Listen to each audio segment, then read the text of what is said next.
Welcome, everyone. Today we are talking about one of the most brilliant, playful, and fearless minds in history. A man who didn't just learn science, he lived it. A man who helped build the atomic bomb. A man who won the Nobel Prize. A man who played drums, cracked safes, questioned authority, and refused to think like everyone else. His name was Richard Feynman. But here is what makes his story powerful.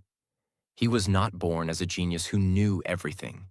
He was a curious child, a boy who asked questions, a boy who loved to understand how things worked, a boy who refused to accept answers without proof.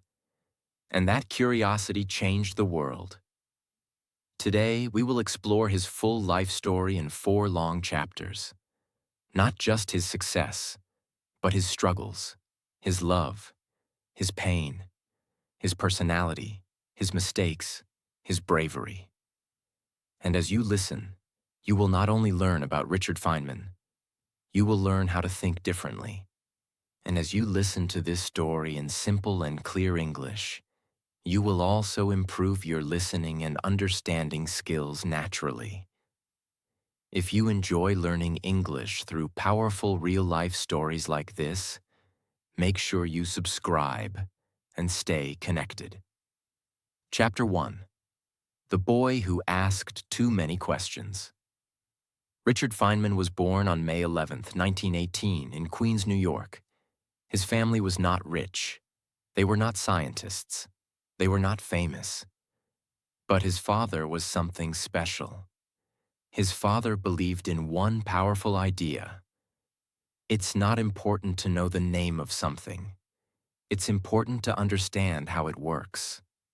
This idea shaped Richard's life forever. While other children memorized facts, Richard's father took him on walks and asked questions. He would point to a bird and say, "You can know the name of that bird in many languages. But do you know why it behaves the way it does?" That lesson was powerful. Feynman learned early that memorizing is not intelligence. Understanding is intelligence. He was not interested in just repeating what teachers said. He wanted to know why. Why does light behave like that? Why do magnets attract? Why do numbers work the way they do? He was not satisfied with simple answers. As a teenager, Richard became famous in his neighborhood for fixing radios. But here's the interesting part. He didn't just randomly fix them. He would sit quietly. He would listen. He would think deeply. He would imagine the flow of electricity in his mind. He could see the problem without touching the device at first. People thought it was magic, but it wasn't magic. It was logical thinking. He didn't panic. He didn't guess. He analyzed. That calm thinking became his superpower. You might think he was perfect in school. No, he made mistakes. He was playful. He sometimes broke rules. He joked around. But when it came to physics and mathematics, his focus was intense. He loved solving problems. Not because he wanted grades, but because he enjoyed the puzzle. This is very important. He learned for joy, not for approval. That is why his learning became powerful. Richard went to MIT, Massachusetts Institute of Technology. There, he studied physics seriously. But even at MIT, he was different. While other students memorized formulas, he tried to rederive everything from scratch. He would ask himself, if I didn't know this formula, could I figure it out myself? That mindset made him stronger than others. He was not copying knowledge. He was rebuilding it inside his own brain. That creates true mastery. During this time, something else happened. He fell deeply in love with a girl named Arlene Greenbaum. They met when they were young. They connected emotionally. They laughed together. They understood each other. But life was not easy. Arlene became seriously ill with tuberculosis, which was very dangerous at that time. Doctors warned Richard, "If you marry her, your life will become difficult." But he didn't care. He loved her, and love is stronger than fear. He married her even though he knew her illness was serious. This shows something important about Feynman. He was not just a scientist. He was a human being with deep emotions and loyalty. After MIT, Feynman went to Princeton for his PhD. He was young, brilliant, curious, full of energy. But the world was changing. World War II had begun, and the United States was secretly working on a project that would change history forever. The Manhattan Project, a secret mission to build the first atomic bomb. And Richard Feynman, still a young scientist, was invited to join. He didn't fully understand the political consequences at that time. He was excited about solving big scientific problems. He wanted to push physics to its limits, and that decision would place him at the center of one of the most powerful and controversial events in human history. Richard Feynman was still very young when he joined the Manhattan Project. He was only in his mid-20s. Imagine that. In your mid-20s, most people are still trying to understand life. But Feynman was about to help build the most powerful weapon the world had ever seen. The Manhattan Project was a secret operation during World War II. The goal was clear but terrifying: build the atomic bomb before Nazi Germany does. If Germany built it first, the world could change forever. That fear created urgency, and urgency created pressure. Huge pressure. Feynman moved to Los Alamos, New Mexico. It was a secret laboratory in the desert. Scientists from all over the country were brought there. The greatest minds of the time were working together. Robert Oppenheimer was leading the project. Security was extremely strict. You could not tell anyone what you were doing. Letters were censored. Phones were monitored. People were watched. It was like living in a spy movie. But inside this secret world, Feynman was still himself. Curious, playful, fearless. While working on the bomb, Feynman became famous not only for physics, but for cracking safes. Every scientist had a safe in their office. Inside those safes were secret documents, important calculations, critical information. Feynman became curious. He wondered, how secure are these safes really? So he studied how they worked, not to steal secrets, not to cause harm, but because he loved understanding systems. And guess what? He discovered many of them were poorly secured. He would open safes just to prove that security wasn't as strong as people believed. He even left funny notes inside some safes like, "I borrowed document number X." People were shocked. Security officers were embarrassed.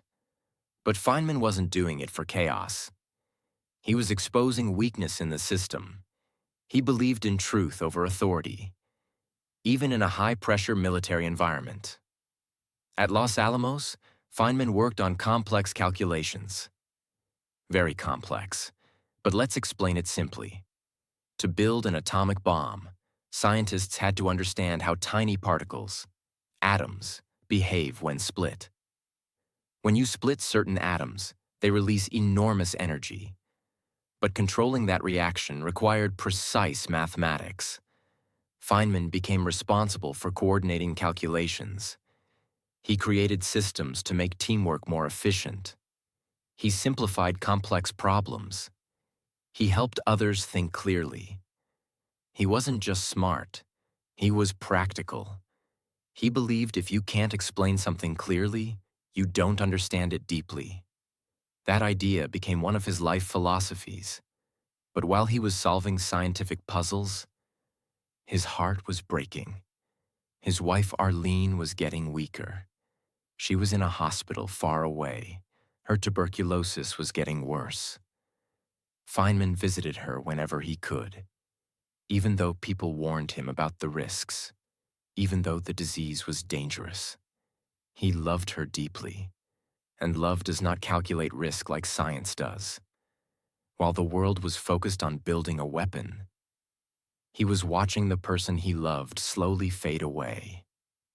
Imagine that emotional weight, working on the most destructive weapon in history, while the love of your life is dying.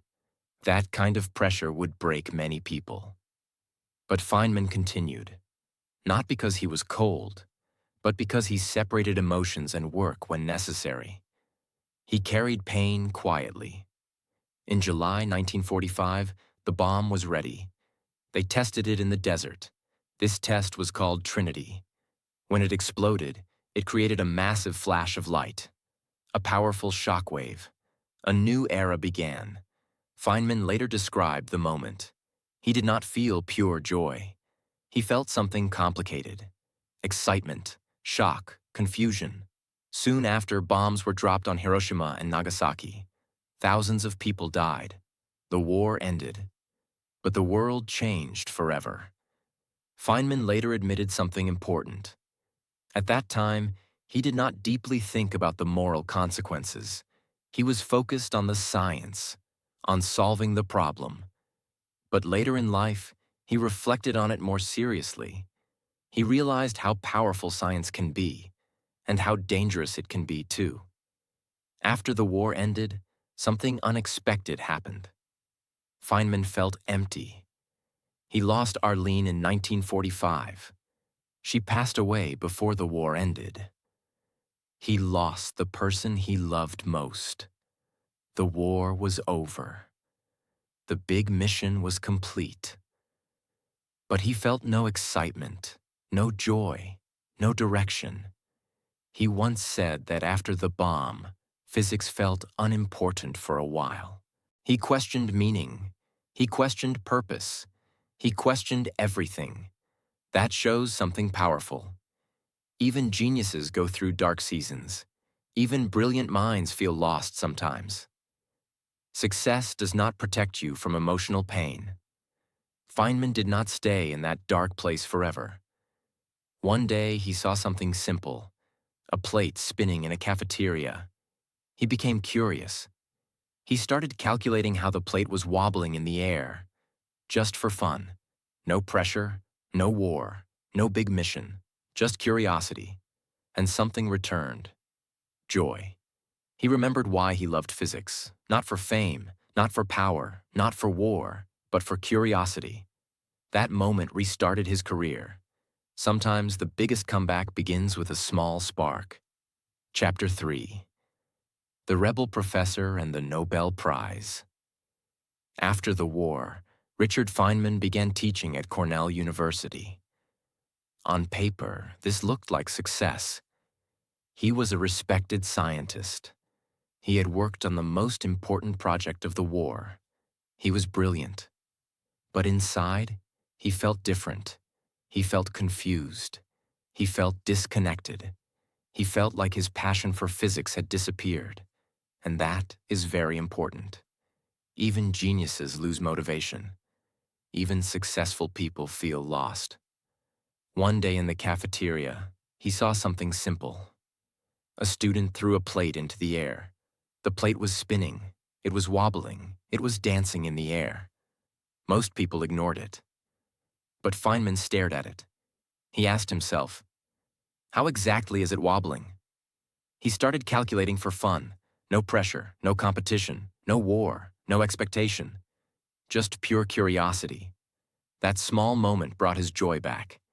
He realized something powerful. When you remove pressure and return to curiosity, creativity returns. This simple plate led him back to deep research. And that research would eventually lead to something groundbreaking. Now we enter something complex. Feynman began working on how light and matter interact. In physics, this is called quantum electrodynamics, QED. That sounds complicated. Imagine light as tiny packets of energy called photons. These photons interact with tiny particles like electrons. The question was, how exactly do these interactions happen? The math behind it was extremely difficult.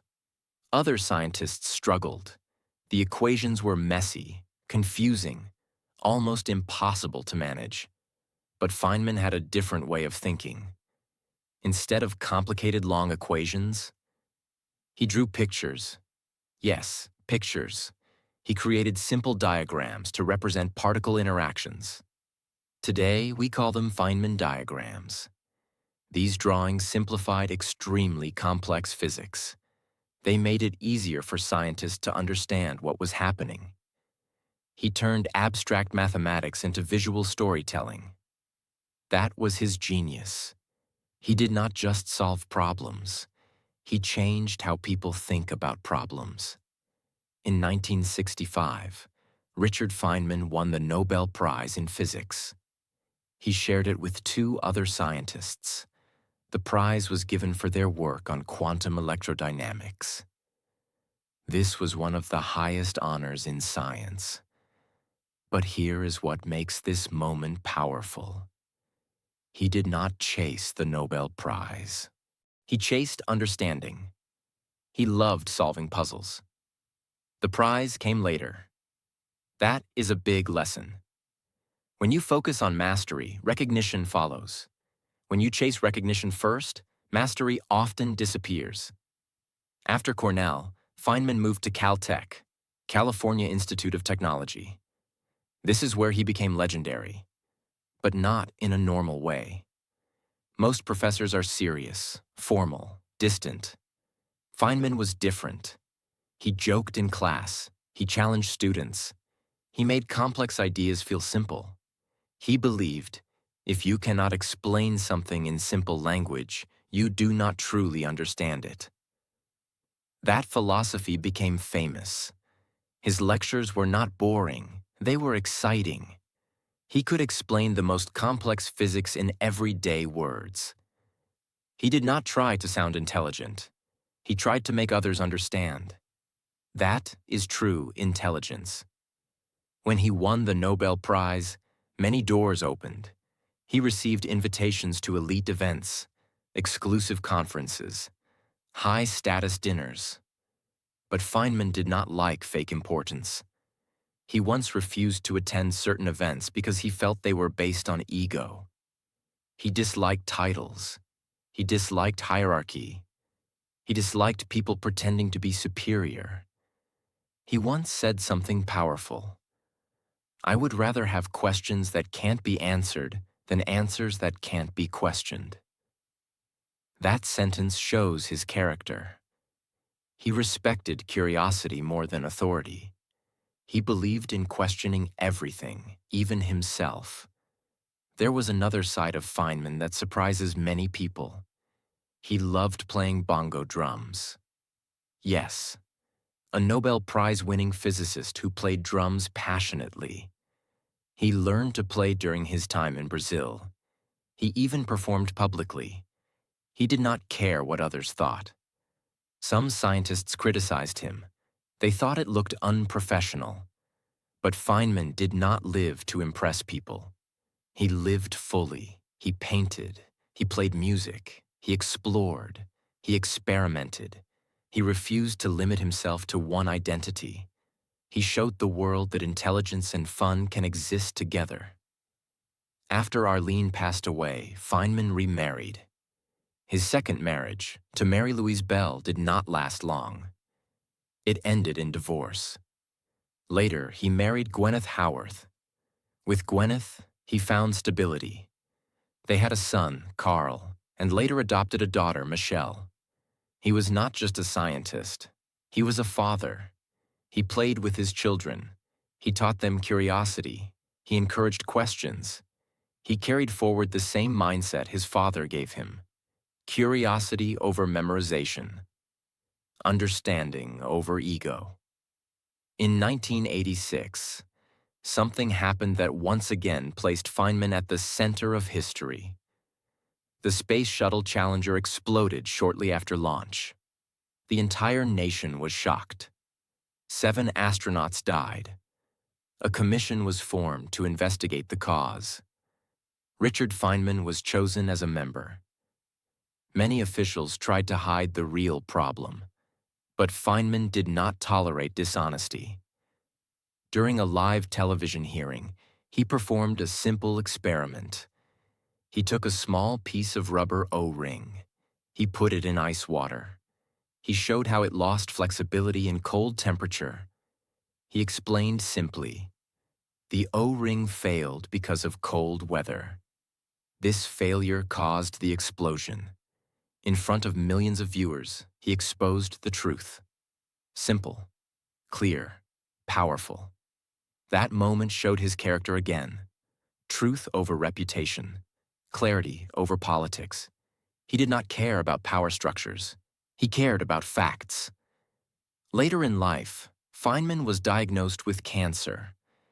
Even while facing death, he remained curious. He asked doctors questions. He studied his own medical condition. He approached illness like a scientist. When he knew the end was near, he said something unforgettable. "I would hate to die twice. It's so boring." Even in the face of death, he kept humor. He passed away on February 15, 1988, but his mind never truly left. His lectures, his books, his ideas, his diagrams, they continue teaching millions. Chapter 4. The Legacy of a Curious Mind. As Richard Feynman grew older, something interesting happened. He became more than a physicist. He became a symbol.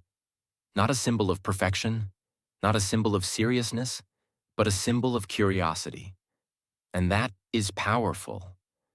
Because curiosity is something anyone can develop. You don't need to be born a genius. You need to ask better questions. One of Feynman's greatest legacies was not his Nobel Prize.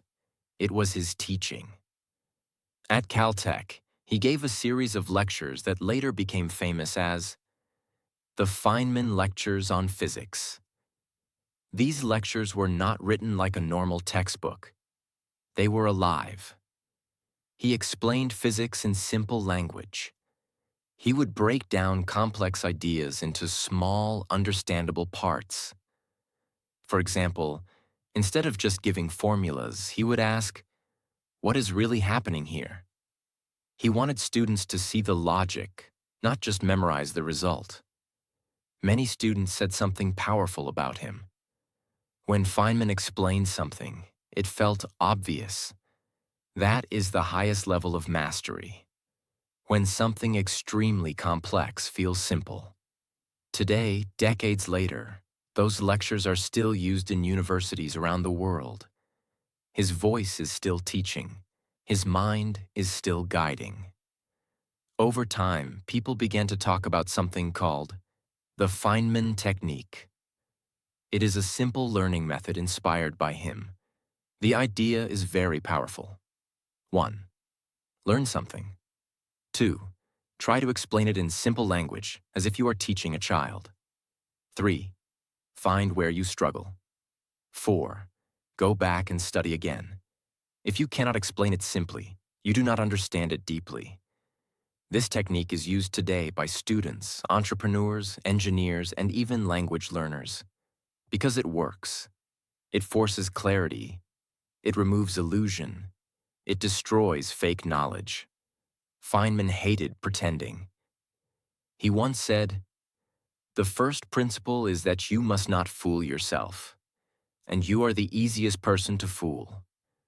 That sentence alone can change your life. Feynman did not try to look smart. He did not try to impress. He did not speak in complicated language to confuse people. In fact, he criticized scientists who used big words to hide weak understanding. He valued honesty over image. He valued truth over popularity. Even when he was part of powerful institutions, he stayed independent. That independence made him different. It made him respected, and sometimes controversial. But he did not live to be comfortable. He lived to be real. Many people chase titles: doctor, professor, Nobel Prize winner. But Feynman never chased titles. He chased questions. He chased problems. He chased puzzles. He once said that he would be happy just solving problems, even if nobody recognized him. That mindset is rare. And that is why his success was so strong, because it was not built on ego. It was built on passion. When his health became worse, he knew time was limited. But even then, he was calm. He did not complain about unfairness. He did not ask, "Why me?" He approached death the same way he approached science, with curiosity. He wanted to understand. He wanted to learn. He faced it honestly. On February 15th, 1988, Richard Feynman passed away. He was 69 years old. But something important happened. His body stopped. His influence did not. Today, Richard Feynman is remembered as one of the greatest physicists of the 20th century, a revolutionary teacher, a fearless truth seeker, a playful thinker. His books like "Surely You're Joking, Mr. Feynman?" and "What Do You Care What Other People Think?" are still read worldwide. His diagrams are still used in physics research. His learning method is taught in productivity and education circles. His life is studied not just for science, but for mindset. Let's make this simple. Why was Feynman so special? Not because he was born with superpowers, not because he memorized faster, not because he acted serious. He was different because he asked why again and again. He refused to pretend. He loved understanding more than applause. He stayed curious like a child. He simplified instead of complicating. That combination is powerful, very powerful. Richard Feynman teaches us something beyond physics. He teaches us how to think. He teaches us, do not memorize blindly. Do not accept authority without question. Do not pretend to understand. Do not stop being curious. Curiosity is more powerful than talent. Honesty is more powerful than ego. Clarity is more powerful than complexity. And joy is more powerful than pressure. If you study Feynman's life carefully, you see a pattern. He did not try to become a legend. He tried to understand the world. And in doing that, he became a legend. That is the paradox of greatness. When you stop chasing greatness and start chasing understanding, greatness often follows. Richard Feynman did not just explain the universe. He showed us how to explore it. With courage, with curiosity, with joy. And that is why his story still matters.